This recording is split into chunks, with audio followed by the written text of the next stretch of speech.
G'day listeners, well, welcome to Barkarati the Sailing Podcast. My name's Jordan Spencer and it's that time of the week where we get to hang out with some really cool sailors, but of course I have to share the microphone with my two idiot mates. So first off, let's welcome Mr. Brett Perry. Greetings, Exalted One. BP. Well, hello everyone.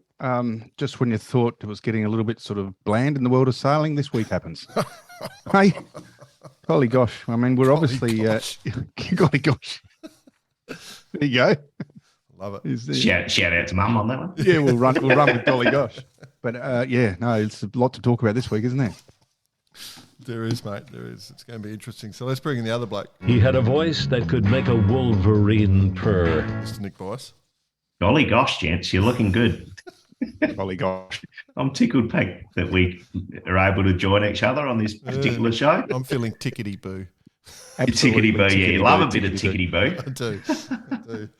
It's my go-to. No, you're right, BP. It's all happening in the world of sailing. Yesterday, when was it? Or the other day, Jordan, you just flicked that message across that Holcim had lost its rig, of which we'll talk about a little bit more in the outro. But, there you go. If you thought offshore racing was bland, that it is not. Now, the real race is on, not to mention the other news in offshore racing, which is the Golden Globe race, which, of course, we'll talk about as well. I tell you, the other thing is it is going to be women-centric, our discussion at the end, but which is great. Ladies' Day on Barkarati, let's call it.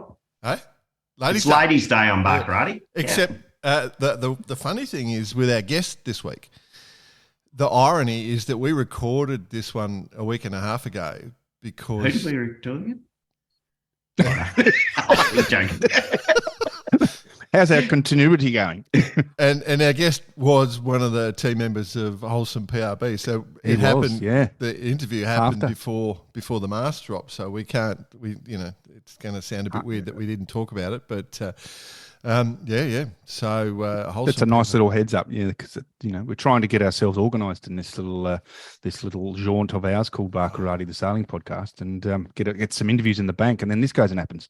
Well, the problem is you two idiots are too busy. You two blokes got too much on your plates, and trying to pull you together. Like trying to launch a NASA shuttle. I don't even know how we get a show on the road sometimes, but anyway. So shall I'll bring in our guest. Yeah, please do. Okay, he's been on the show a few times, episode 62 and episode 138 from memory. As we said, one of the feature part of the team on Holcim PRB during the ocean race, racing across the Southern Ocean, but also has just now announced the launch of his new IMOCA 60 as part of the Tom Riant stable for the planet. It's a great pleasure to have a bloke we love chatting to on the show, Mr. Sam Goodchild. Welcome to the show, Sam. Yeah, thanks for having me. It's good to see you again. The whole setup's changed a bit since I was here last time. So we're going pro, mate. More professional. Full pro, absolute pro. Look at us. We just found that virtual background button in Zoom.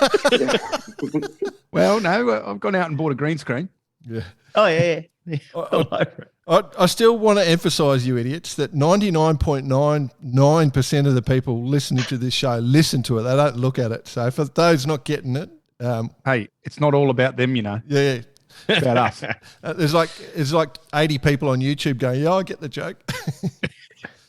Anyway, Sam, it's not you're about on us, it's about dry you, land, mate. You kicked off the boots. You've slid into the moccasins. Must be pretty good to have a bit of a relief from all that. It's pretty good. Crashing and banging. Crashing and banging. Yeah, you're either slamming or you're nose diving on those things. So yeah, happy to be on dry land. Happy that nothing's moving, and back into an exciting project. So it's a bit. I haven't really had time to chill out much, but I'm not going to complain about it. I mean, we brought it up with Sci-Fi last week, and I believe you've got a few things to add, but. With the boats going across there and the conditions and the what they are, it's unfathomable from our side what you go through. I mean, it was a baptism of fire for me as well. So obviously you hear about it, and then actually doing it's a whole different level, isn't it? Absolutely. The boats are a little bit ridiculous, to be honest. The foils, you just try to spend your whole life trying to manage them, and trying to stop them from accelerating too fast. And like Sci-Fi said last week, it's interesting because you don't really know how to do it yet, so you're learning all the time. But you come from, I mean, you were doing that whole Ocean 50. You were the king of them for the last few years. And like those things look terrifying to me because, you know, they could flip on in an instant. Which is more concerning, sailing these 60s or the trimarans? So I guess the stress on a tri is capsizing, which is obviously fairly obvious. Like you say, they're more stable upside down the right way up. Yeah, which isn't very reassuring. And then the big stress to me on the 60s, to be honest, was just breaking something. So I didn't know a boat could go through this. When you nosedive the thing that goes up to the mast at 30 knots, it's like what's gonna give first, and then you take off down a wave, and the boat comes out the water, and it slams down from 4 meters up, and everyone's vertebrae slamming into each other. You're like, what's going to give up first? Yeah, you or the boat. Exactly. I just got this vision of like, you know, squashed humans down below, you know, like, all up in the bow. Yeah, just being splat from bow to stern. Mate, put it this way: if you're on board, you'd struggle to get through the companionway when it first starts. The leg starts. By the end of it, it'd be struggle to reach the pedestal. Yeah, nice. It's crazy. Hey, anyway. Sam, I kind of tongue in cheek over the last, or however long that leg was, 6-7 weeks. Called it the Great Southern Ocean Delivery, based on the fact that you're constantly trying to slow the boats down. Of course, there's times when you want to go fast, but it's all about the management of the boats. And if you just launched it completely, like it could be absolute disaster zone. Is that kind of on the mark, or you just manage it and know, given the sea state, the wind direction, all those sorts of things, you know when you can push it, when you have to back off, when shit's going to break? Just be constant, I would imagine. It's pretty much that. In terms of, there's times when you can cheat on and go for it, and that stops at about 50 knots, or as soon as they're more than about a meter of waves. It's probably pretty fair saying that it's just management the whole time. You just can't. It's not like an old 70 or 65 where you just go and don't think too hard about what's going to break. It's definitely a different way of sailing. And on top of that, there's only 4 of us on board, so you can't sail it like you did with a 10-man crew or however many you were on the big boats. It's just not the same way of sailing either. So there's quite a few things that change, which you could say go in delivery mode, but it just changes where you put your energy and your time. And you haven't got enough resource to do everything you want to do, so you got to decide what's the most important thing at what time. And from a breakage point of view, like from a bit of inside goss, I heard, like obviously the boats are super light. So compared to a Volvo 70, say, which is huge riding moments, a massive heavy boat, you've got massive gear, and a main sheet system, which is essentially like 1-to-1. Whereas you guys are running, things with like full cascade systems with all these sorts of things. And you could almost say when the boats got lifted out, a lot of those systems look like the day they went on the boat, because they don't see the loads of what the bigger, high, heavier boats saw. Is that true, or is that kind of a bit of bullshit? There's a bit of truth in that, but I guess the problem is with all these designs, you're always pushing the limit, aren't you? If you think it's going to see 6 tons, you're going to say, okay, let's make it for 5 tons. Not quite, but you're always going to push the limit, whether you're on an old team which has got whatever 130 ton righting moment, or an IMOCA which is more like 40. You're always going to try and design it to be as light as possible. So I guess in a way you're right. You're seeing a lot less loads, but in another way you're still designing it for less loads. So it's not quite the same. And I guess the difference is with the foils, your load is changing so much. It's not as easy to measure as a classic monohull, because when you start going 35 knots, the righting moment your foil is obviously going through the roof. So and then the instant stops. And then the instant stops. Yeah, exactly. I don't know how we didn't break anything nose diving. Well, apart from when you jibe out the back of it and you snap all your battens. I don't understand how we didn't break anything with the boat just slamming into the water. I guess they're getting better at measuring the loads going through the boats dynamically, but it's just insane. That's insane, mate. I reckon it would suck coming back in a second life as an IMOCA foil. Just constantly bending and under load and under stress. Yeah, and you see the tip of them, they move like 50, 60 centimeters when you're at 25, 30 knots. Just like, where's that coming from? Wow. Yeah. Oh, and how does it do it? Yes, bloody hard to imagine. But considering it's the price of an average house out there. similar to an aeroplane wing, right? Like when you take the difference between when it's, at no load compared to when you take off, it's 3 or 4 meters huge, difference at the tip. Yeah. Yeah, it's huge. I got to say that Holcim, she's fast. There's no doubt. Holcim PRB, that boat is fast. Particularly, it seems like in the marginal lighter stuff, she's able to go. So the question from me is it the foil? Is it the fact that you can drive her a little bit harder than the other boats that doesn't nosedive as quickly as some of the other boats? Is it newer design? What's going on? Or not? It's the sailors, Jordan, of course. That's what I was going 100%. The legends. No, what do they say about sailors? It's your skill about against everyone else's luck. No. I mean, definitely a lot of that is down to Kevin. Kevin's obviously spent a lot of years in the design office. He designed, at least 2 bank pop boats, maybe even more. So he's won the ocean race. So he's got a very good hat of going sailing and working in the design office. And I don't know if you read any of Abby's stuff, but I mean, he's a guy that lives life 100% the whole time. He's never off. He's on or off, and he's normally on.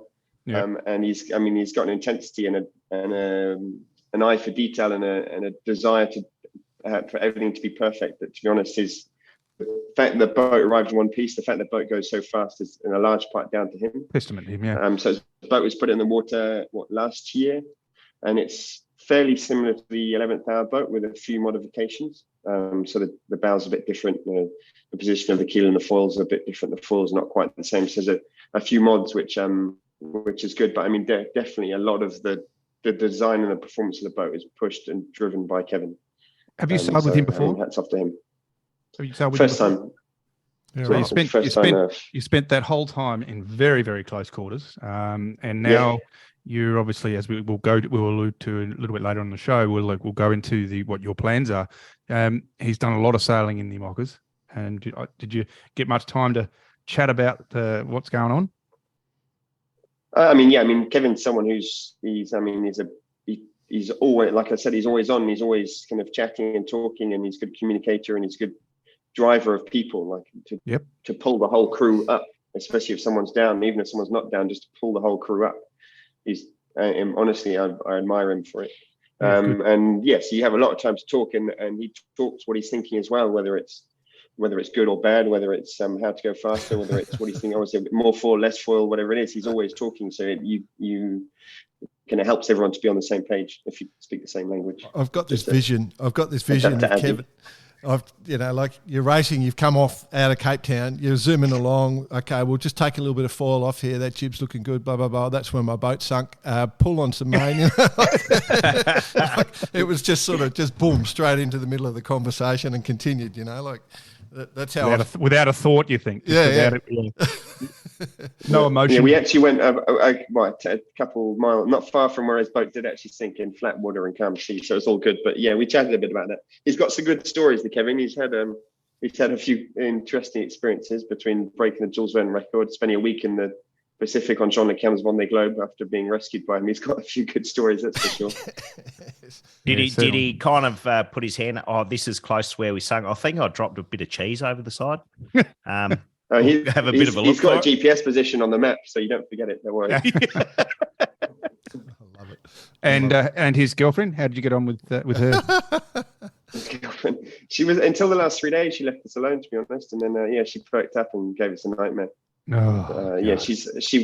if you hear something's going wrong, I think Abby was just jealous. That's all. Yeah, exactly. For those who haven't, for the listeners. Sorry, for the listeners. Yeah, go on. I was just going to say the Abby nicknamed the warning voice. If you go and watch some of the videos from Holcim PRB, you'll hear the voice warning. Like angle of heel warning or something. A very friendly female voice, alluring female voice, and Abby, when she was on the show last, nicknamed it Kevin's girlfriend, and that's it's stuck. It's kind of stuck, hasn't it? Yeah. It's gone viral. Yeah. It actually has gone viral. Well, our level of viral, anyway. So that was. Yeah. It did sound annoying, mate. I watched that Chinese jive. She's a bit repetitive. Just shut up, woman. Shut up. Yeah. Careful. Because you guys had a pretty good run. Like, let's be honest, if we focus in on that third leg, like the first 2 legs, great, but that third leg, my God, you guys were miles and miles and miles in front.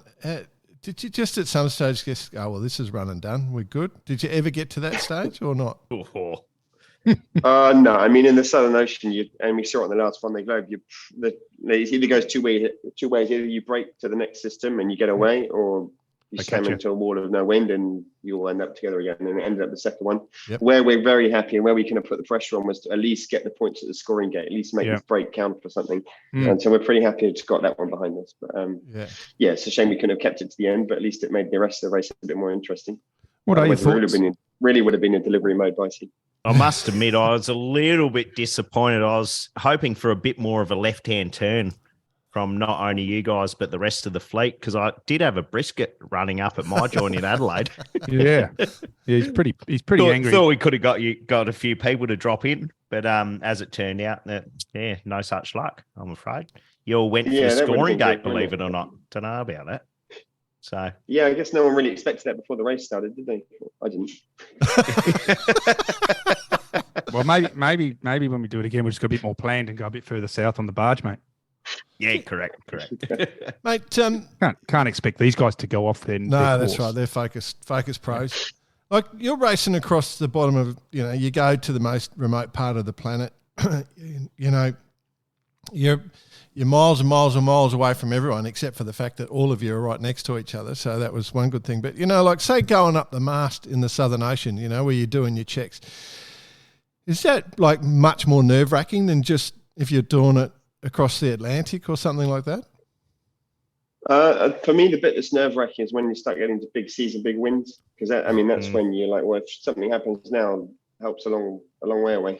And the fact, you don't see an airplane flying overhead, you don't see a ship going past one today. Literally between Cape of Good Hope and Cape Horn, we saw nothing, absolutely nothing, apart from a few other IMOCAs hanging around out there. Yeah. Apart from that, we saw nothing. So it's, going up the mast, you only really do it when it's fairly calm and all's good. But no, it's more when it gets a bit gnarly. You're like, well, now if something goes tits up, it helps a long way away. Yeah, it's a bit huge daunting. We saw the I think the article this week that Abby had commented on, based on from you guys on the IMOCAs and someone in the space station. The person in the space station is closer than any other person around the world to you guys. Yeah, we looked. So you actually looked into it because when you got nothing. Is that a myth? I've been using that one for ages.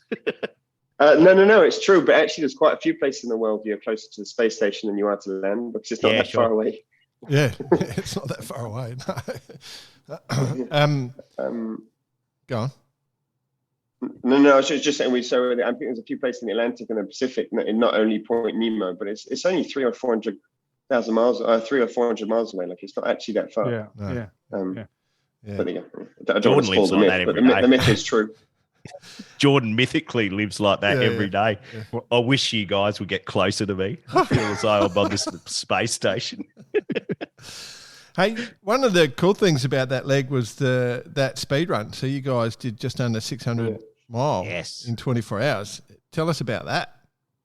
Because Bicey's had a world record too in the past too, doing the ocean race. So, your legends can compare notes. Yeah, we'll just sit back and praise you. Go on. I think Kevin was disappointed we were 20 miles short of him having the monohull and the multi-hull record at the same time. But anyway, we'll have to go back for it again. Oh, that's a good point. From Newport across, you'll have a shot, mate. Don't worry. For sure. Yeah. So, I guess it was perfect conditions, which actually happens. Lining up the perfect conditions is actually the hard bit to do. Actually, sailing 25 knots, 24 hours, most people could do. But it's just finding yourself in front of the front when you've got flat water, steady breeze, and the boat's going quick. I think our average wind speed for that record of 25 knots was less than 20 knots of wind. Wow. So that's quite just telling of what the boat's capable of doing with the foils. You don't actually need that wind. It's just the sea state which you need to make sure that you can get a record. But yeah, maybe on the transatlantic reg we can we can break it again and see if we can get Kevin with both records. Yeah, that's the spot, though, isn't it? Because you have the so what I'll do, I'll explain the differences. We were 560 something anyway, but what I'll tell you, it definitely wasn't less than 20 knots. It was more like 30 to 35. Really? The sea state was definitely not flat. It was absolutely heinous, and the cockpit was full of water about half the time. And thirdly, I wasn't wearing my smoking jacket and in my slippers. It's a big difference. I love it. Yeah, sailing's changed, team. The world has changed, man. Yeah. All for the better, though. All for the better, 100%. I love it. Hey, was there anything you missed while you were sort of zooming across the bottom there? Like you were 35 days or 36 days? I've forgotten now, but it was a long time. Was there anything you missed? To be honest, Kevin he comes from a family of fishermen, and if it's not hard, it's not good. A little bit of onboard, if it's a little bit onboard comfort would have been good. A boat which was more than about 1.5 meters high would have been a bit better as well. But anyway, how long did it take to straighten? How long did it take to straighten your legs out? Yeah, legs are all right, but it's the back. I think I'm going to be a hunchback for the rest of my life now. Yeah, shit, eh? But, a bit for long. Yeah. Well, I think we asked Sci-Fi the same question. Would you do it again? Well, I'm going to have to, aren't I? yeah. Well, mate, let's talk about the ocean race side of it, because it's probably a little bit different. I know the IMOCA is going to be hard, but you've got to, but the ocean race if they asked you again for the ocean race, that leg.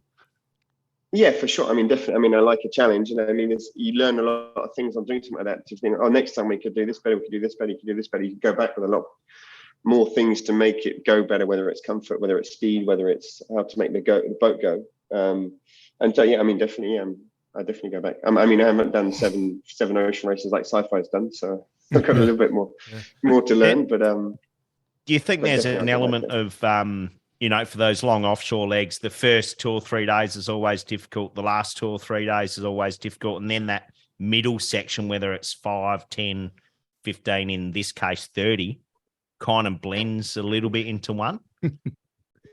I mean, when it got easier for me was when I started breaking it down. And you're like, okay, we've just got 3 days to Cape Lewin, and then we've got 3 days to New Zealand, we've got 3 days to the timeline or whatever it is. And then, now we're past halfway, and so we're going downhill, we're not going uphill. And that's when it got easier, because when you're looking at Itajai, it's a long way away. You touched on it, Bicey. Excuse me. The first 3 days is, what the hell am I doing out here? Like, this is shit. This is absolutely shit. Then you've got the bit that you go, well, I can't really do much about it, so I'm here anyway. And then the last 3 days is looking forward to that beer and a cuddle. Get a bit of bit of fever. So that's why a 3-day race always sucks. The last 3 days. Yeah. It was tough. Really nailed. Yeah. It was a real match race, wasn't it? It was a match, and so whatever, I think, however much you tell yourself after Cape Horn, it's not finished, don't let go. You always have a little bit of yeah, for sure. And then the first night after Cape Horn, we had over 40 knots all night long, and we had up to 55. We actually spent a lot of it with just 3 reefs in the main and no head sail up. Wow. And then the next night we got lay down flat, full J0 up, full main, and then suddenly 40 knots. We spent 20 minutes waiting for the wind to come down before we could bear away in a squall, pitch black. And then I think we had one night off, and then the next night we got laid down again in a Chinese jibe with broken batten, and had 45 knots and a bigger sea state in the first one, and that was our last 3 days. Wow. Sounds like my Volvo, but that wasn't on the water. It was in Brazil, though. Last 3 days laying over. Jeez, Kevin Escoffier's girlfriend would have been going off. Angle of heel. Warning, angle of heel, and you're laying over. She could sense it. Getting close to Brazil. Getting close. Yeah. I'm leaving. So, Sam, if I ever with you and I meet Kevin, because I haven't met Kevin before, and you want to introduce me, I believe in the yin and yang thing, the yin and yang, so where there's somebody that's really hard, like Kevin, there's got to be somebody really soft. So yin and yang. So you could just say, here's the opposite. Yeah, wish I came up with this. Here's the yin to your yang. Yeah, if Icy wants to do that about me, you would have done that joke, wouldn't you? Oh, that would absolutely. Yeah. Here's the big head with the red hair. Oh, here's the little fella with blonde hair. Or bald now. Dear. So before because we kind of there's a lot coming up, which this is relevant to. As far as food choices were concerned on board, has it kind of given you a bit of a, you've written your menu for your future yacht racing? Honestly, food, I'm saying with French people, it's normal, isn't it? The food was pretty well sorted. I went through all the freeze-dried meals we had, and I think there's over 50 of them, which I'd eat again. Wow. So that's already we had a lot of choice. Oh, you should publish a and they were menu good. book. So, and what was technology's definitely improved? What was top of the list? Oh, top of the list is a tartiflette, which is good, nice and French. Tartiflette, which is basically cheese and potato freeze-dried. It's bloody good. You should do a book, mate. That'd be cool. Every yacht racer in the world would be Traby that. in. Yeah, Traby on. Yeah. Oh, this is a good choice now. It's probably better than it was when you were doing 560 miles a day, Bryce. Oh yeah, the food choice then was a couple of peanuts, I reckon. Couldn't. That's cannibalism, Bicey. Which was soaked. Here, watch me catch this. It's straight out the back door. If you're eating peanuts, Bicey, you're a cannibal. Cool. So I guess you made it to Brazil, and now you're back in France, en français, whatever it is, and the next thing's up and ready to go, mate. Congratulations. We're fired up. We should ask one thing, though, before we get into that, because something I completely forgot about. Just before the start of the Route de Rhum last year, mate, at the start. Yeah. How you doing? I crossed the start line. Correct. Yeah. Did about 100 metres of it. Far out, dude. How bad? We're we were worried. Yeah, me too, yeah. What happened? So I guess the winch back wound, and I was standing next to the pedestal, and that's got beat up by the pedestal. Wow. So I was pretty lucky, to be honest. I got a bit of a scar, but unfortunately it missed my eye, my jawbone, or my brain. And it shattered my cheekbone, really? A little bit of hole in my face. And then I had both arms, which we thought were broken, and actually ended up not being broken. But I've still got bruising. You can still see bruising today, and you can still feel kind of blood clots or something going on. 5 months later. I was count myself lucky to have got away with it, put it that way. Absolutely. There's some power in those, isn't there? This is the analog version of Kevin's girlfriend. This is Sam's girlfriend. It's like, you're not leaving me, pal. You're not going anywhere. I've removed bang. I've removed the pulls from the winches. Yeah, exactly. Oh, dear idea. Yeah. Shit. No, we're glad you're good and bounced back, obviously, and did it in the best way possible. I'm happy I'm back as well. Yeah, it was a bit scary at some stage, but fortunately, a happy ending. So last week we talked you up, mate. We were we mentioned that you've got a new boat waiting for you, which is a 2019 boat, Linked Out, which is a rocket ship. That one, it's won plenty in the last few years. And you've taken on, and you've gone, you've been working with one of the greats, Kevin Escoffier, and now you're going to work with young Thomas, who's in that team, and you've got great sponsorship, and you're out to save the planet, I think, was part of the deal. But, mate, you must be... on the side, you reckon? I mean, it must be, on the side, just one of the things that you're going to achieve. You must have been dreaming about this since you were a kid, though. You're right at the culmination of your dreams, aren't you? I've been aiming for the Vendee Globe. I've been pretty stubborn about it for almost 20 years now, in terms of not being dragged into other parts of sailing. Even if I've enjoyed different things along the way, I've been fairly stubborn as to say, well, if I've got a choice to make, which one's going to get me close to the Vendee? So to get a chance to do it now, and get a chance to do it on my first Vendee Globe on a proven boat, like you said, which has had some performances in the last couple of years, I don't think I could really hope for much better for a first Vendee, especially when you see nowadays new boats are so complicated and so hard to put together. I'm not even sure a new boat for a first Vendee a year and a half out would be a good idea. So honestly, I couldn't really hope for a much better setup to go give it a go in 18 months' time. Yeah. Tell us about the sponsor. Tell us about the goal. So it's a fairly new setup. So it's Advents is Thomas' his historic sponsor. So we took him to the last Vendee Globe, and the boat wasn't called Advents, but it was sponsored by Advents. It was called Linked Out. Linked Out being an association trying to get, or a charity getting people back into employment, basically. So people are out of, they say the people are out of network, getting them back into the network, working network. Is that what it was? And then I've been working with Leighton for ages, 4 years now. They did the 40 and the 50. And basically, kind of we did 40, Figaro 50. So we did all of them, and just kind of the stars aligned. So we met them almost 2 years ago now. When I say them, we met Alexandre, who's the head of Advents. He met the head of Leighton, and then I met Thomas, and we kind of spent basically the last year and a half putting together a project which worked for everyone. And it's kind of come together. So we're all under Thomas' company. So Tom Morillon his company is called TRR. We're under that. So he's got his old boat. He just put a brand new boat in the water last week, or last month, sorry. And so rather than selling their old boat, kind of like you generally do, sell your old boat, and they said they wanted to keep it in-house and use it to develop the new boat. So they were looking for a skipper and sponsorship as well. So we came with Leighton, and we kind of filled in that hole. Wow. And so it kind of fits everyone. It's perfect setup because we're in-house with a team which is in their 5th IMOCA season, in our first one, and with a boat that they know well, with a new boat coming in. We're 30 people here now, so if we need something in the design office, there's 4 people in the design office we can tap into. We've got 4 people in the composites team we can tap into.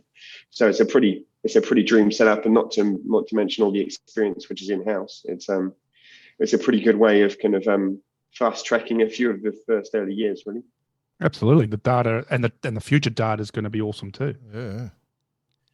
Yeah, exactly. And the idea is, so it's a full open house. We've got whether it's down to all the data that they've gathered for the last 2 years, or all the data. I mean, it's full open books in terms of access to everything in both directions. So I've got some big boots to fill in terms of what Tom has done in the last few years. But I've got I'm well surrounded, got a lot of tools to try and get that done. So I was going to say, you've got the tools to fast track that quite a lot. So it's going to be a cool watch, that's for sure, lads. Well, so yeah, and then so the people and planet thing. Yep. As you mentioned, not for the Jordan. Not for the Jordan. Oh, for the Jordan. Yeah. The people planet, Jordan was still looking for the funding, but I'm sure we'll find you a boat if you need to. No, the people and planet is, rather than putting their names on the boats, they said they want to kind of use it to promote what each company is doing for people and for planet. So whether that's Linked Out or the Magenta project that Leighton and Advent have been doing for the last few years.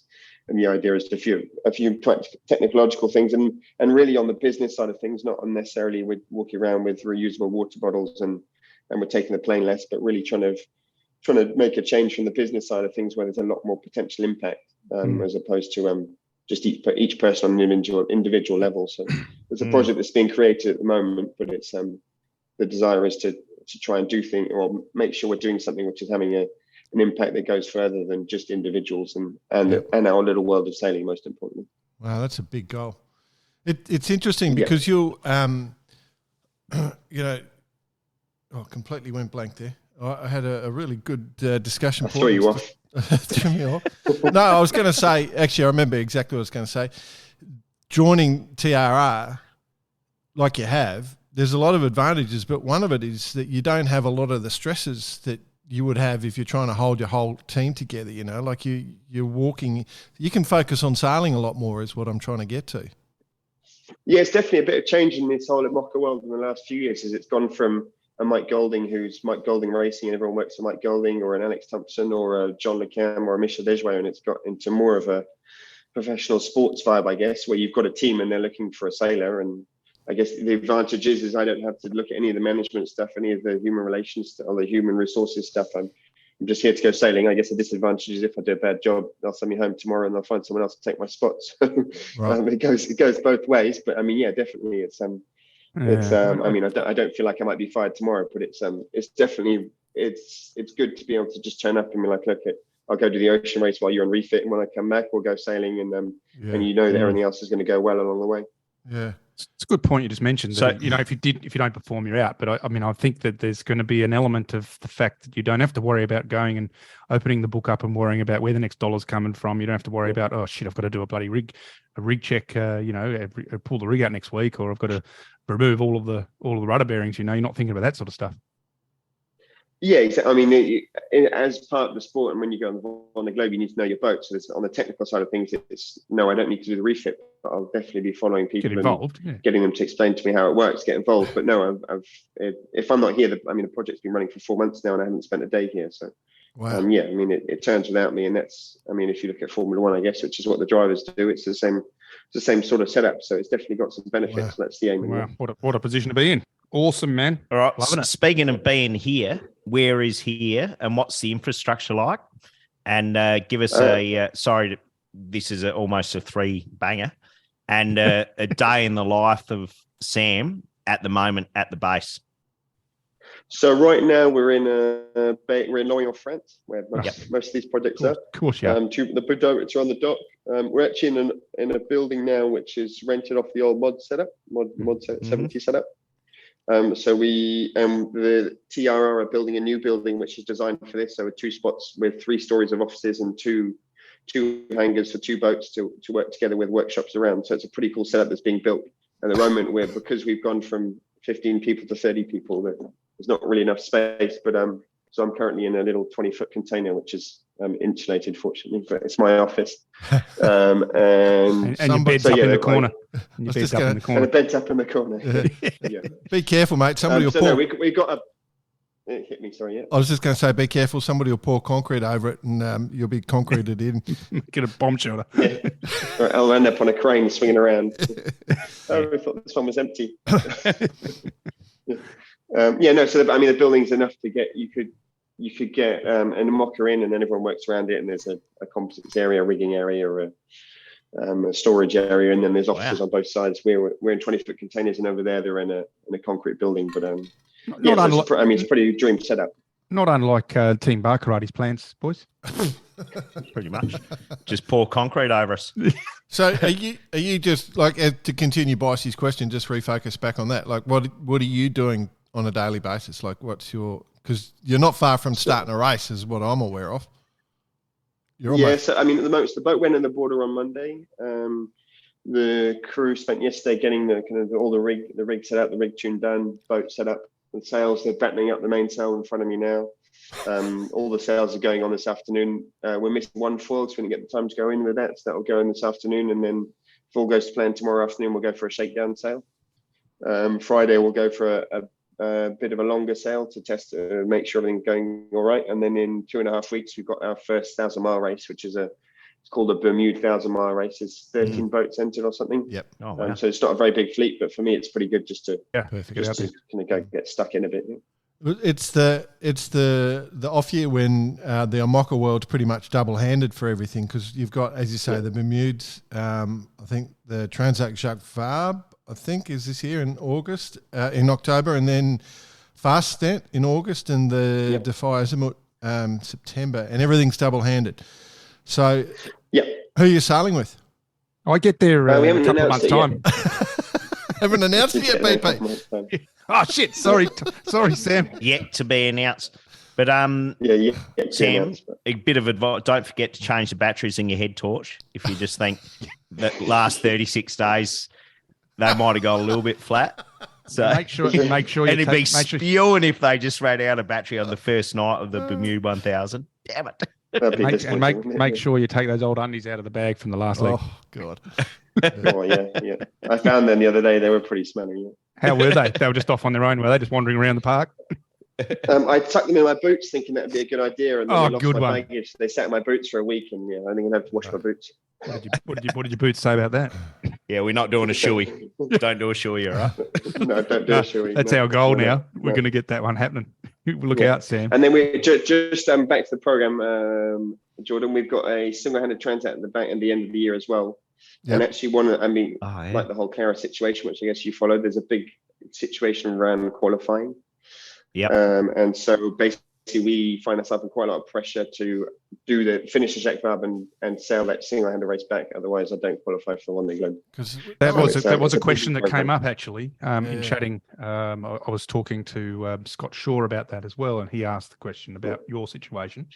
That there was an opportunity. Well, they sort of talking about how the qualification goes. You've come in late, relatively considering, and there's only 40 spots. Is that right?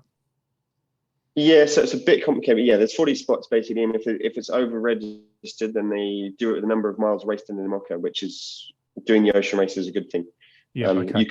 I don't get 30,000 miles doing the ocean race, but you get divided by the number of people aboard, and it's capped at the ocean race at 20,000. So I get 5,000 qualification miles. Right. And the big difference there is a route de Rhum is 3,500. So I will get in front of anyone that's only done a route de Rhum. Yeah. But yeah, I'm a little bit late in the game, and actually the big difference is, I mean, if everyone finishes all the races from now on, I'll be fine. The big difference is, can you go into a race and a start line thinking, let's have a race here, or do you go and be like, if I don't finish, the project is game over? Yeah, right. Wow. So we need to see what happens between now and the end of the year in terms of which projects get going, which races are finished, not finished. But it's for quite a few of us, there's probably 15 odd boats where or 15 odd teams where it's a bit touch and go, and you're probably going to have the knife under the neck a bit to make sure you get to the finish of all these races, which is not ideal, but part of the game. Cool. With that boat you're inheriting or taking over, Bossy and I know that design really, really well. Can you tell us the new boat that Thomas has got? Is there much noticeable difference? So I guess all these new boats have kind of done what Boris has done on Malaysia in terms of trying to find a way to go through sea state better. Yep. They've gone about it different ways, but I mean, the major thing is more rocker.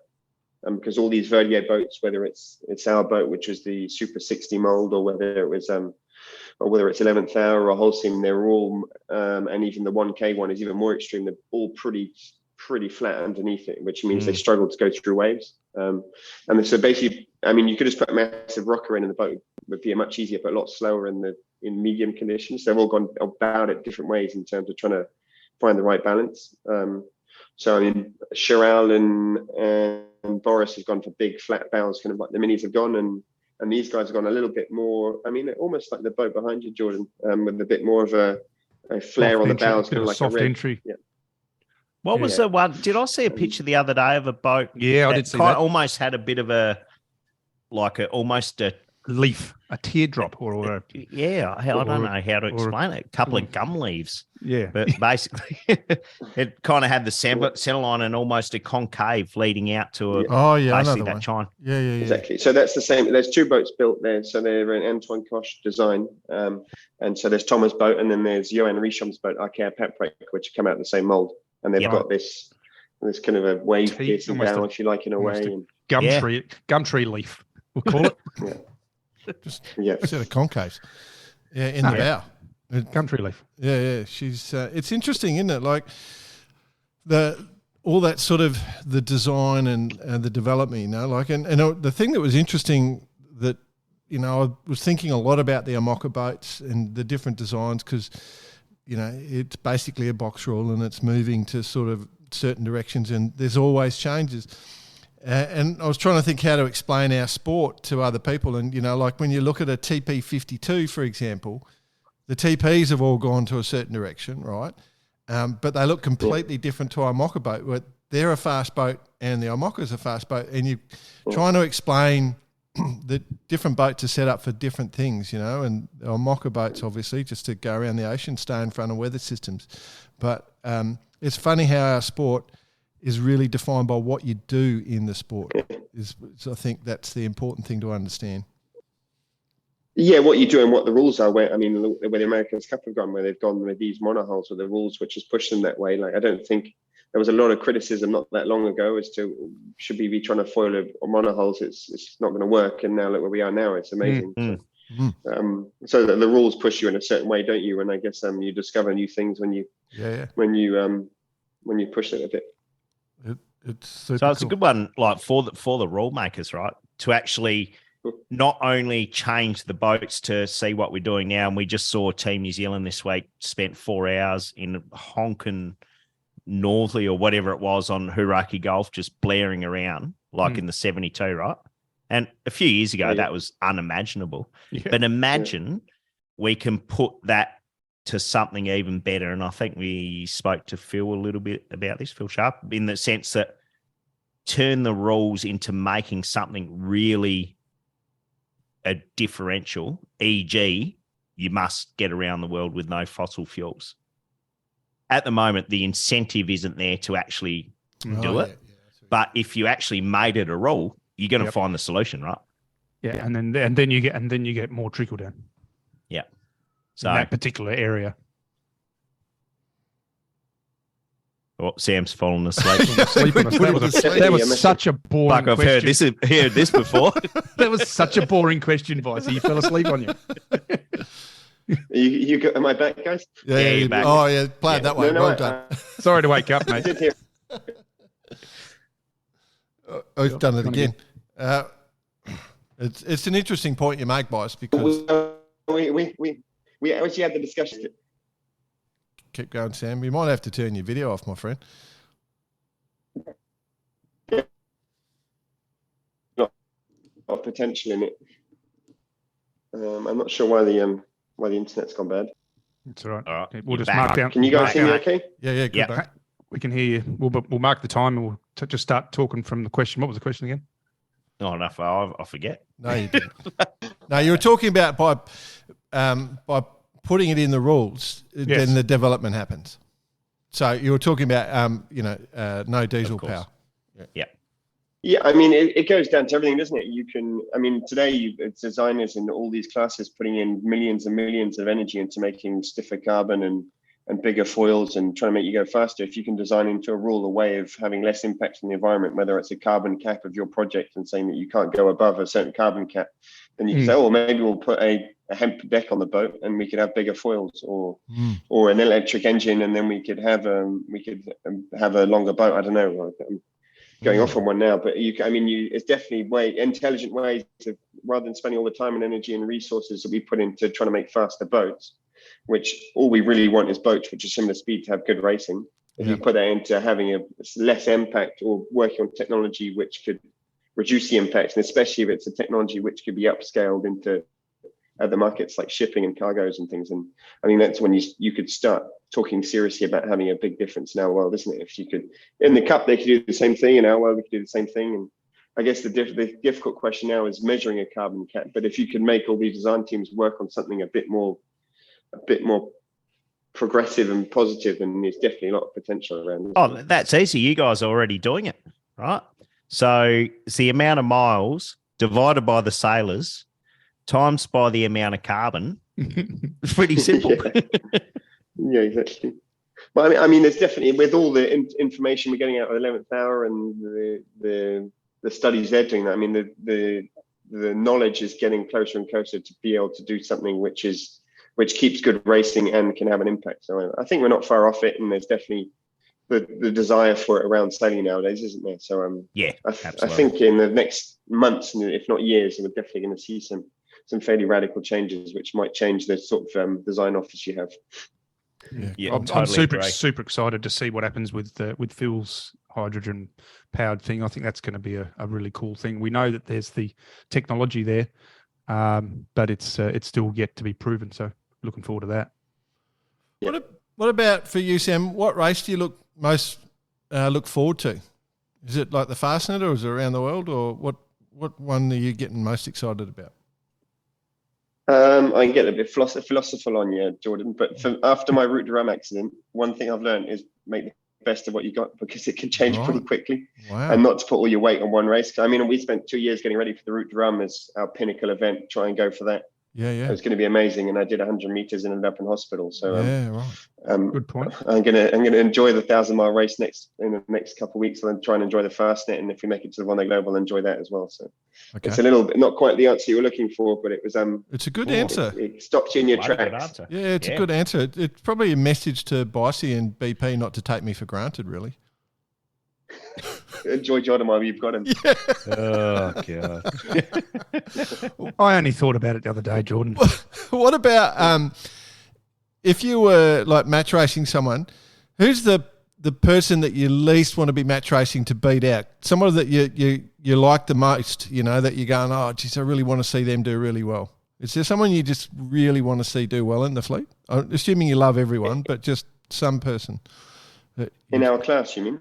Yeah, in the class, in the mockers. Yeah. I mean, if I don't say Tom Maria, I'm going to get fired. That's a given. That's a given. Yep.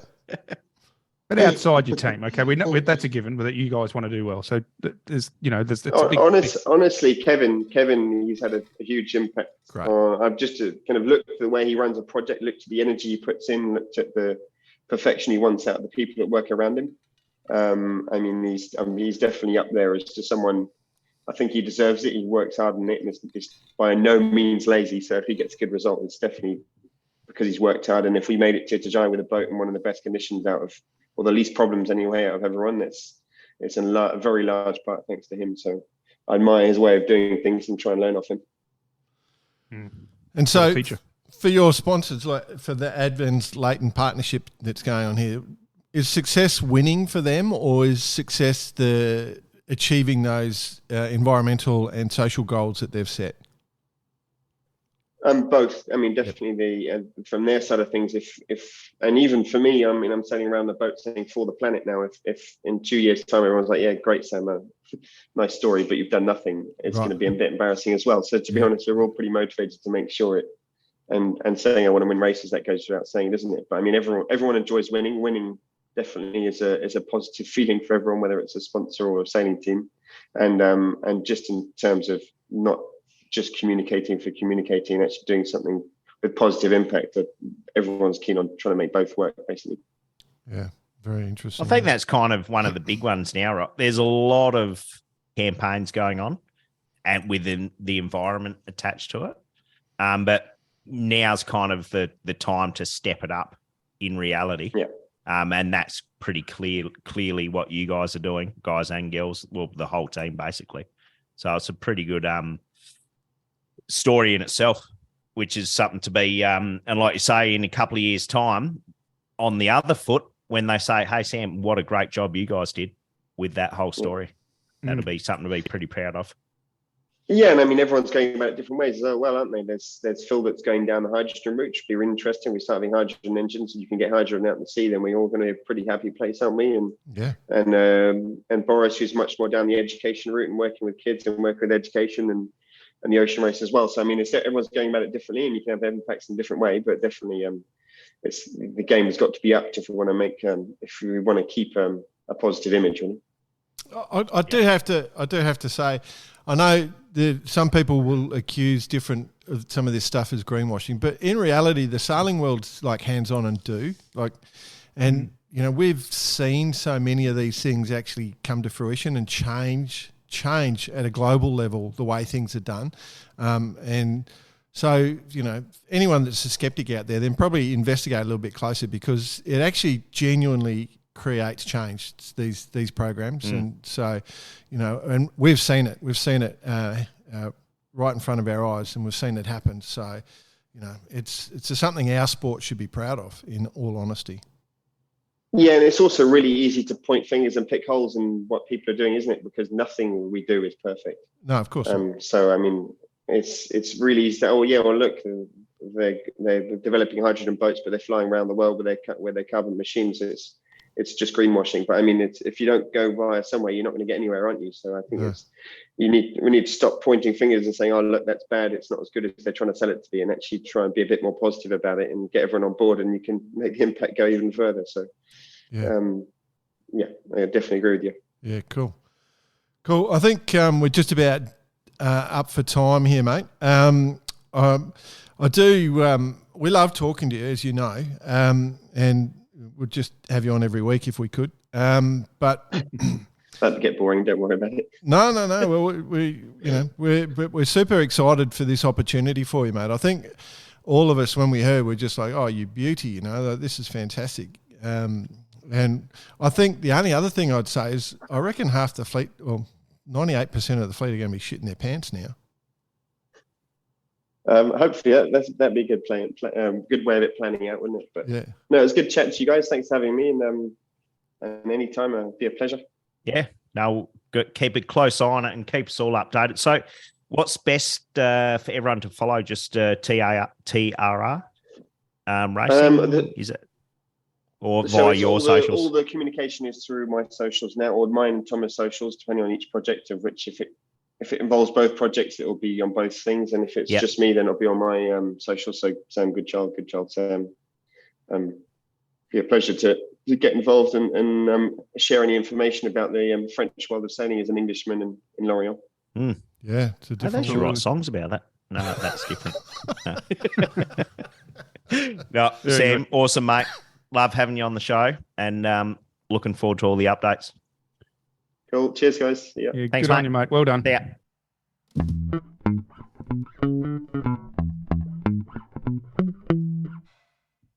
Always good having Sam on. Friend of the show, of course, and going to be good to see him pave his way on a mission that he's been working towards for quite some time. Yeah. So, and I mean, no better place to be doing it out of the Tomarun stable, for that matter, on lessons learned, and not to mention lessons learned from what he's been through during the ocean race. Of course, one big lesson, like you mentioned at the start of the show, Jordan, that now they're actually floating around and the big race starts from. So where are they going to get to? How are they going to get the boat there? Like, just the logistics behind that is a mission. A massive mission. I was actually wondering how they're going to do that the other night when I got that note last night. I was just trying to work it out. I'm just going, this is going to be tough. You know, they've got a couple of weeks. Well, they don't have long, but I guess the boat, you know, they've basically got to get the boat to Newport. Well, get it to shore first safely. Yeah.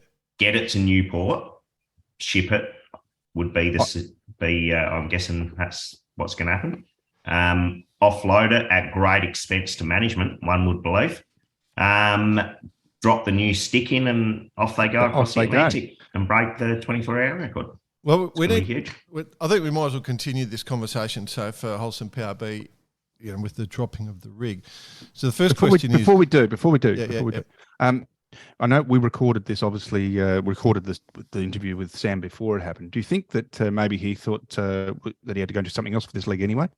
Thought something, you know, like, oh, just, you know, I'm gonna go. I think he had a premonition, is what you're trying to say. or you're saying he cut one of the stays before he left. No, he didn't do that. But you know how it is. We live in a world of superstition. Well, all right. So first off, Bossy, I mean, you and I sat in lots of meetings with the ocean race, and part of the whole boatyard was to have the plan of having spare parts all distributed around the world. So, you know, we had mast sections and masts located around the world in quick shipping away. For Holcim, wonder where the nearest section is lying around. And who owns that section? Yes. Is also the next thing. We know they're a shortage. Yeah. So that's the first question. So where is there a mast? Where is it?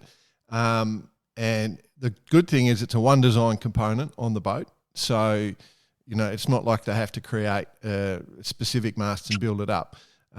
But where's the mast going to come from? And they've got a real short time frame because those boats will be in Newport pretty quick once they hit the trade winds. And then the turnover time. But if there's a mast there and it's in France, they might have to fly it. It might be one thing. Yeah, I'd be interested to know where they're sitting, whether there is one in the US, and like I mentioned, who owns it also.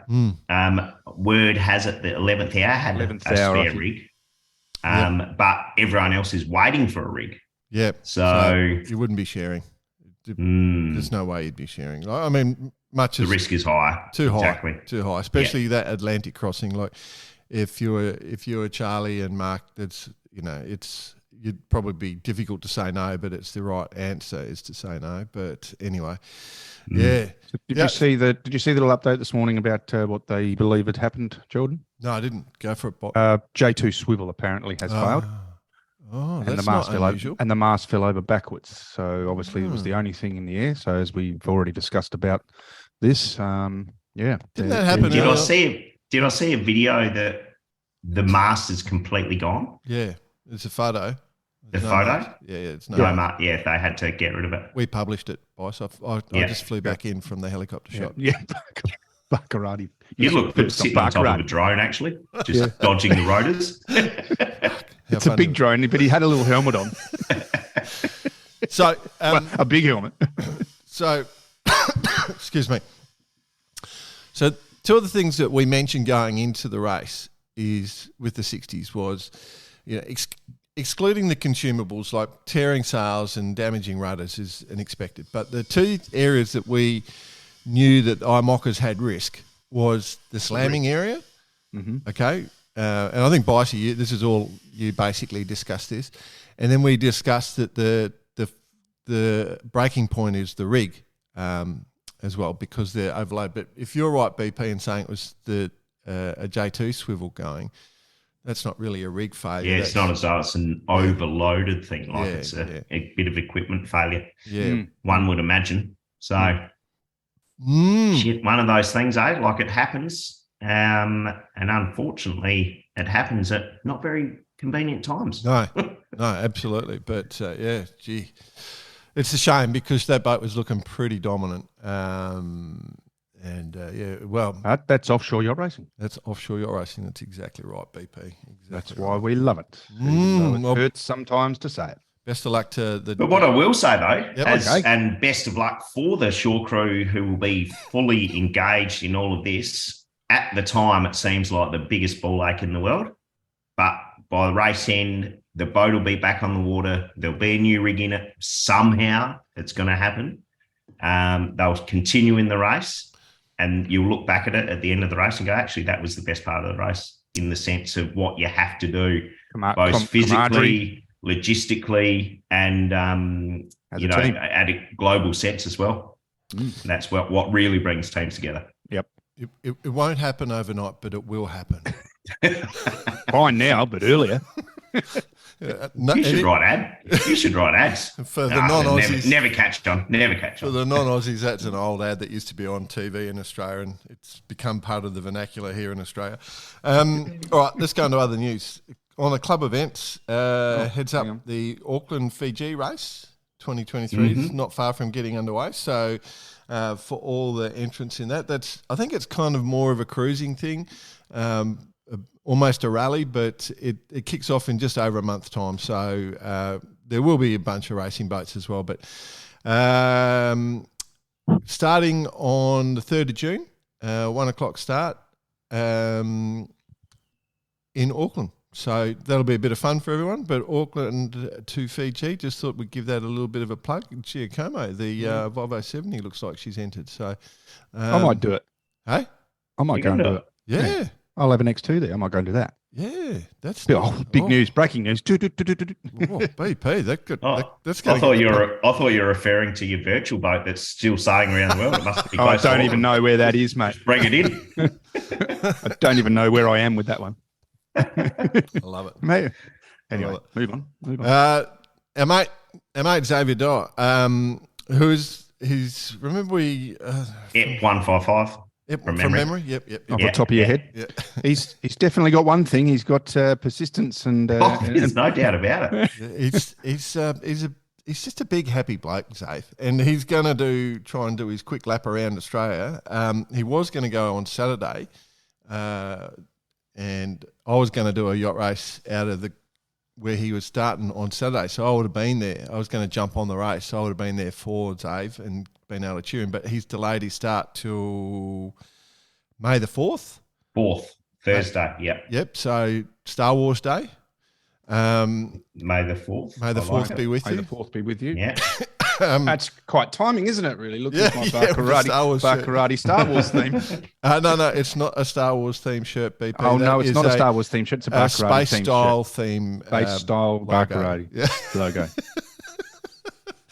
What do you say if I copy everything you say? I think Disney owns Star Wars now, so you can't say anything. George Lucas just rang. No, what are you wearing? How is he? Anyway, Xavier, Xavier, best of luck. Best of luck. And let's hope he gets around, eh? Well, the wind models, if the delay to May the 4th looks pretty nice, if he can sort of scoot up past Fraser, once he gets past Fraser, he'll be able to smoke that thing up to the top of Australia. Yeah, well, let's not forget about the rest. Yeah. There's a long way to Long go. way to It's a go, big yeah. race. So yeah, getting out the top's all fine. Getting across the top, well, that can be damn light and tricky at the best of times. Okay. Keep an eye on that one. For you, Bitey. Fred Newell match race. Yep. Taking part at the being resurrected the great Freddie Newell. after a good 14 or 15 years. Named after the great Fred Newell. Mm-hmm. A lot of sailors in Australia and around the world, for that matter, would know who Fred was, and having spent some personal time with him as part of the Young Australia campaign, actually, and he's a legend. Sailing on various boats, absolute legend, and quite fitting that this particular race or regatta, match racing, has been resurrected after a little 12 or 14-year hiatus. Match racing in the Elliott Sevens, out of the Cruising Yacht Club South Australia. Where you're Commodore. 10 teams. Yes, that's correct. Actually, it's speaking of in a minute. So 10 teams taking part Saturday, Sunday, live streaming on Sunday for the finals. Yeah, live streaming. So that's the reason we brought it back up, just to let people know there'll be some match racing live streaming Sunday, Australia time. Okay, let's talk about it a little further. We've got some favourites in line there. Who's look like they're stepping up to the plate? Well, Black is in there.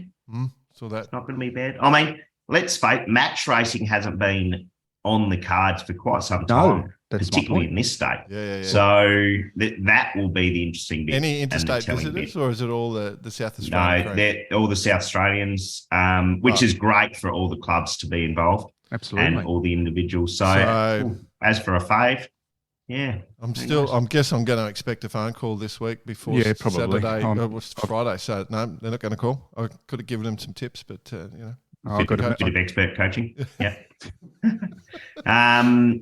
But speaking of which, as Commodore of the Cruising Yacht Club South Australia, the club event on Monday night is going to be the exsumption of the time capsule at the Cruising Yacht Club of South Australia. I was going to ask you about this. 50-year anniversary. Oh, wow. Yes. I mean, 50 years ago, they clearly didn't think too much about what's going to happen in 50 years. Let's have a cocktail function and exhume the capsule on a Monday night. I reckon. Look, let's have a little guess what you think might be in there. So we're talking 50 years. It's been under the ground. No. So this particular capsule went down 25 years ago. Yep. So there's things in it from 25 years ago.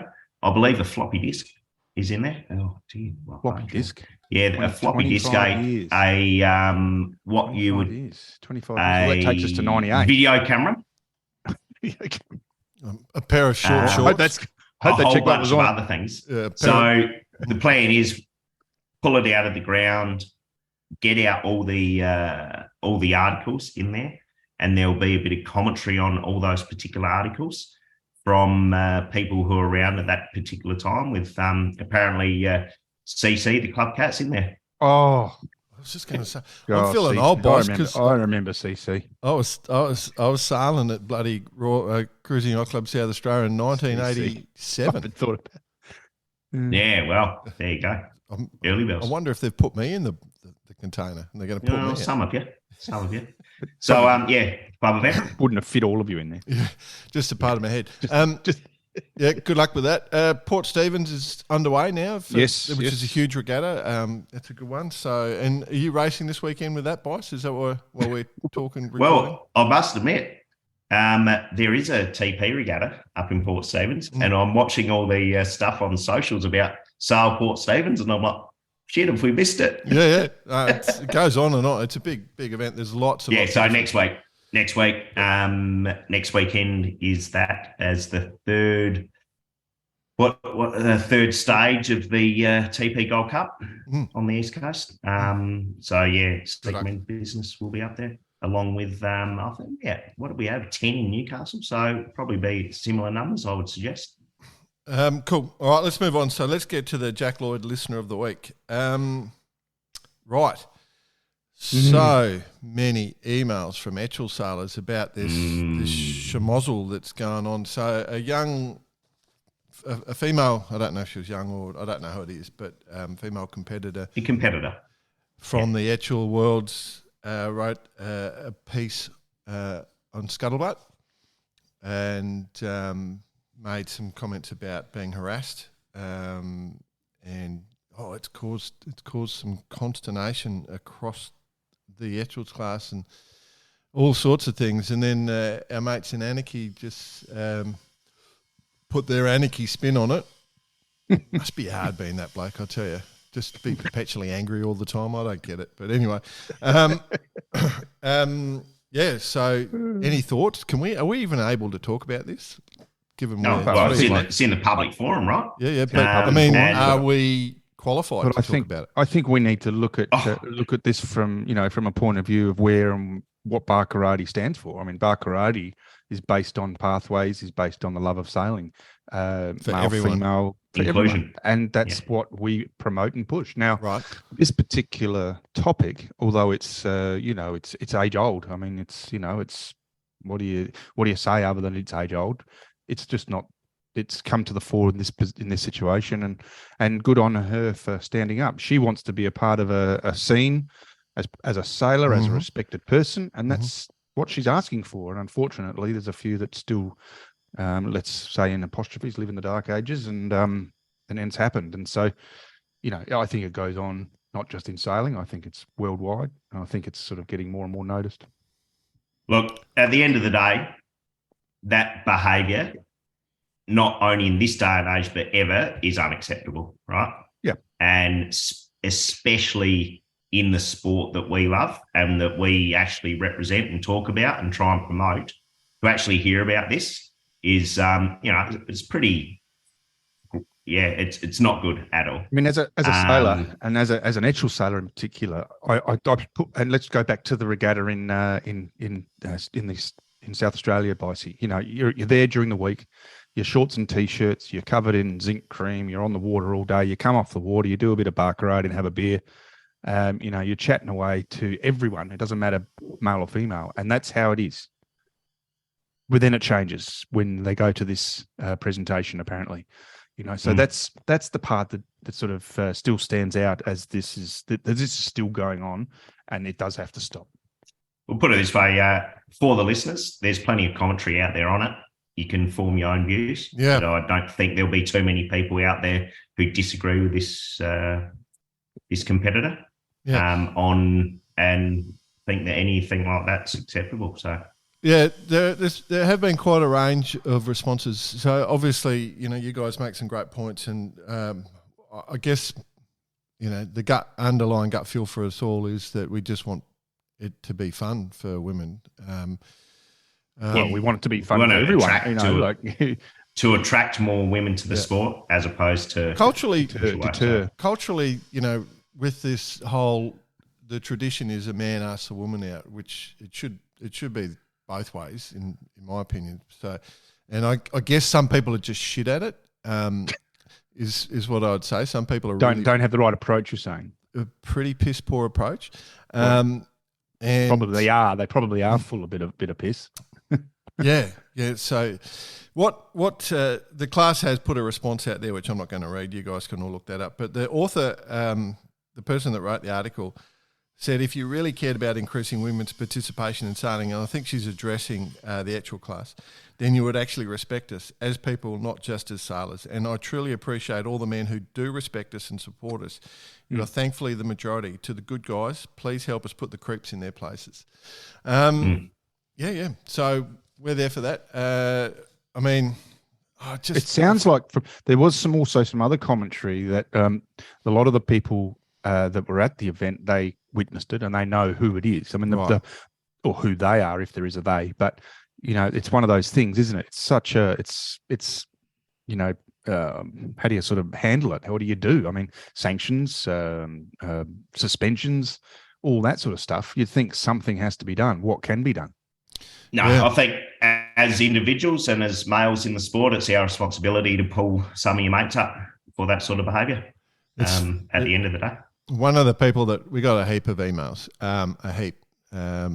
one of the people that wrote in was our mate Chris Bolger, who's the NASA guy. And this is a good sort of census, if you like. So I'm just trying to remember. It was a depressing week, traumatising for those who love the sport and want the number of our women colleagues to increase. And as if the Mould 11 fiasco wasn't nasty enough, US Etchells class said, "Hold my beer," and threw a regatta party in the criminal tradition of Operation Tail Hook, whatever that means. Tail swipe. Yeah, I've heard too many first-hand accounts of the events to doubt that the behaviour was indeed criminal. It's a tough one to talk about. If we want the sport to grow, us white guys need to lead the effort to clean things up. At NASA, we have provided fully funded boats to women helm teams for our F18 league since our founding. Commitment to welcoming women to our class that is traditionally male is front and centre. I think we really have a great group of sailors. So he's doing a bit of a plug for NASA, which is fair because he's a good guy. And we are discussing amending a code of conduct to our league sailing instructions that explicitly address this type of violent behaviour and encourages folks. It's a really interesting point. Yes, who see something to say something. And at events where we serve alcohol, we're considering posting conduct warnings and providing a hotline for report breaches. So yeah, there's quite a bit we got on this, thanks for sending that through, Chris, and all the other people who wrote in, and to the lass that wrote it, and to I'm just trying to think of a way, I've got to be careful what I say here because it could come across as wrong, but it wasn't. When we were young lads at uni days, a group of my mates actually got together and workshopped how to talk to women and do it successfully without being creeps and do all that sort of stuff. So they're actually helping each other out. They had a. You weren't part of that workshop? No, I wasn't part of that. Yeah. No, I was already exemplary in my behaviours. But they did a 2-day weekend where they just talked about what how to do things properly and stuff like that. So that was interesting back all those years ago. Very grown up. Yeah, it's very grown up. But it led to quite a few marriages actually that weekend. There's a few blokes. Right. Yeah, it was David and John. All right. Colin White.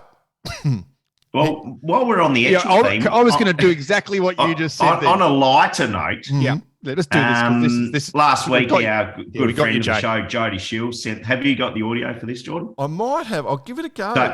So, you give it if you can't do it. But Jody Shields, he was watching the highlight reel from the Etchells and picked up on some exemplary commentary. Exemplary. Okay, I'll try and play it and see if it comes over. Okay, here we go.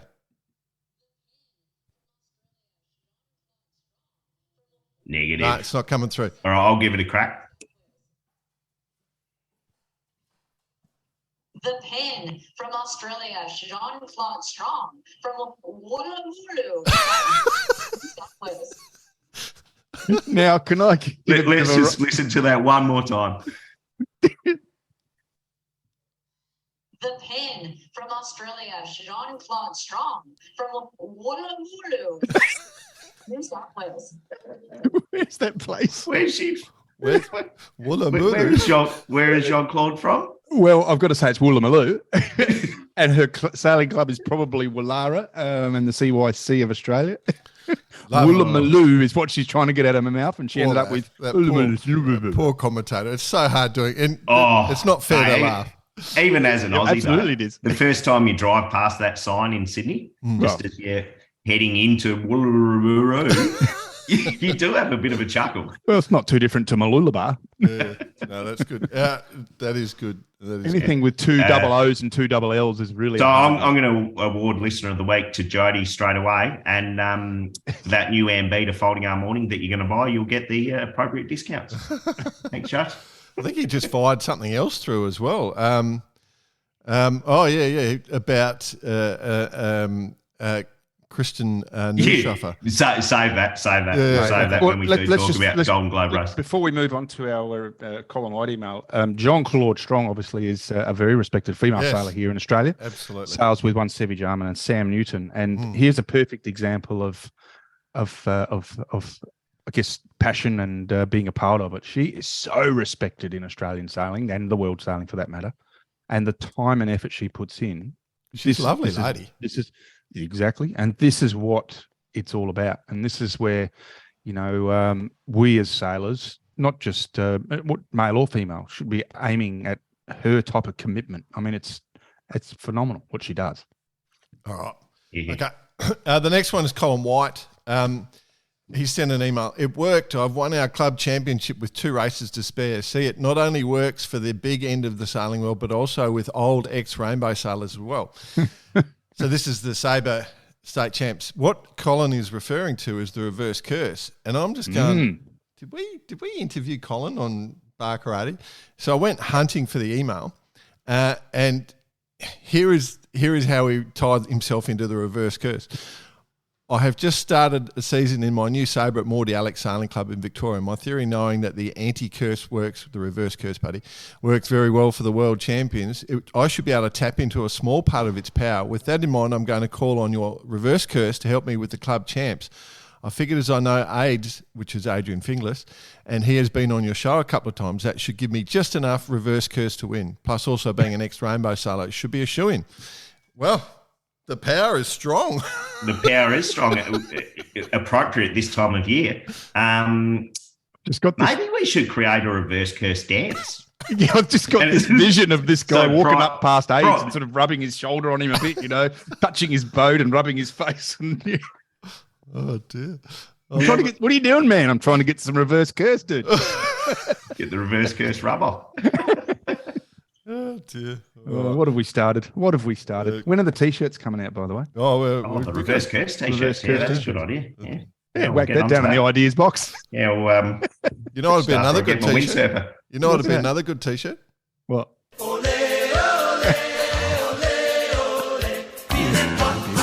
It's hot time with Bice. Going to a yacht club and seeing a T-shirt. Hot time with Bice. And you walk, Bitey walks in. Everyone's hot time with Bice. Give us hot time, Bice. Yeah, you know what we were just talking about, gents? So please, please. About respecting well, our competitors. Actually, funnily enough, last week I'm thinking of doing a bit of a a bit of a spin-off podcast. Myself and my mate Craig Cotter with Days Like This golf apparel. And we're going to go and play a whole bunch of different golf courses, eat the local pie, drink the local beer, give a bit of a report, and it will be known as the Bice Approach. There we go. That's nice. I like it. As I come into the greens. That's www.biceapproach.com.au. No, www.dayslikethis.com.au. If you want some golf apparel, want some skateboards, whatever you want. And the subsidiary podcast, I'm Lost in the Rough. Lost in the Rough. Actually, that's about Defender. Is that about the Land Rovers? Yes. Yeah. That's exactly what it is. Love it. I love where we go with the show. For the people sending for sale Land Rovers, are we getting rainbow listings and Land Rover listings? Stop. Yeah, I know. My shed's but full. The funniest is they're all for free. The shed's full. Oh, dear. All right. Beauty. What do you got, boss? Oh, yeah. Okay. Golden Globe race. Yeah. Now, got to talk about this. It's with a bit of controversy, this one, thanks to Jody Shields. But there is someone in the world who has won something who has not been on bar karate, of which is Kirsten Neuschafer, who has just completed, at time of recording, just completed the Golden Globe race, unassisted, around the world, and she has done it in exemplary manner. Unbelievable. Beautiful. Started September the 4th last year. What are we now? May the 4th. So quite some time at sea, let me tell you. It's a long way. On a 36-footer, I believe she was on. What was it? Best distance over 24 hours, 218.9 miles. Yep. That's fair. Best over 7 days, 1,143. It's a trip to Sydney, yeah. And how's this though? Because they don't have any communications on board, sailing the whole way up the Atlantic, she didn't even know she'd won. She was leading. She was just sailing. Yeah, because there's no AIS, there's no idea. So what a surprise! And what a story. Let's see if we can get that. And awesome. Taking nothing away actually from one of the other competitors who got downgraded a class and he actually on the water, won overall, but he stopped to fix a bit of equipment in Portamont, and then rejoined the Golden Glow race in what I think is called the Chichester class. Correct, yeah. Again, sails the whole way up the Atlantic. No idea where anyone else is. Turns up in La Sable d'Olonne. Oh, no one's here. Okay. Yeah, cool. Awesome. And then I'm either really, really late or I've won it. Yeah. Then Kirsten rolls up. Did I win? Yeah. Oh, yeah. By the way, you've won.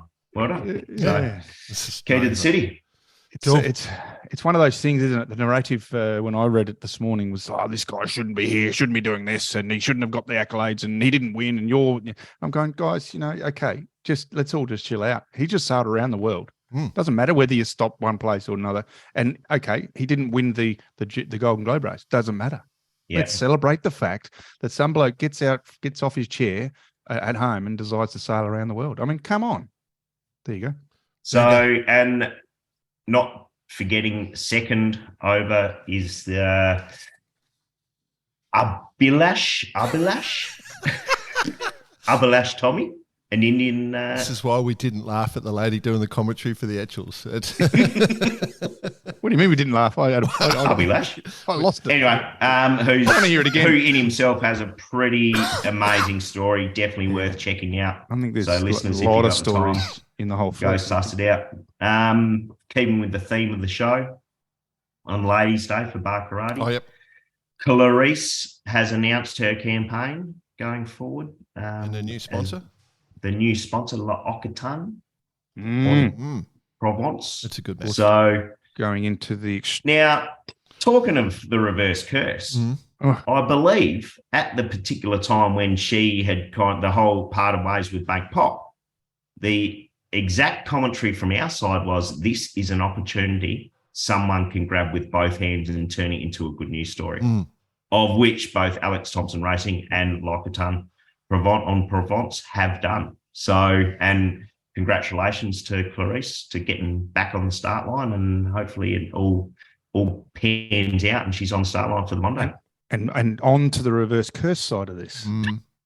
Okay, there is, and we're allowed to talk about it. We are. We've been keeping it secret. Yes, we are. We're allowed to talk about it. Alex Thompson, the stable, if you like, of Alex Thompson, who's not doing the race himself, is now devoted to promoting and involving, let's say, rookies or or things like Clarice.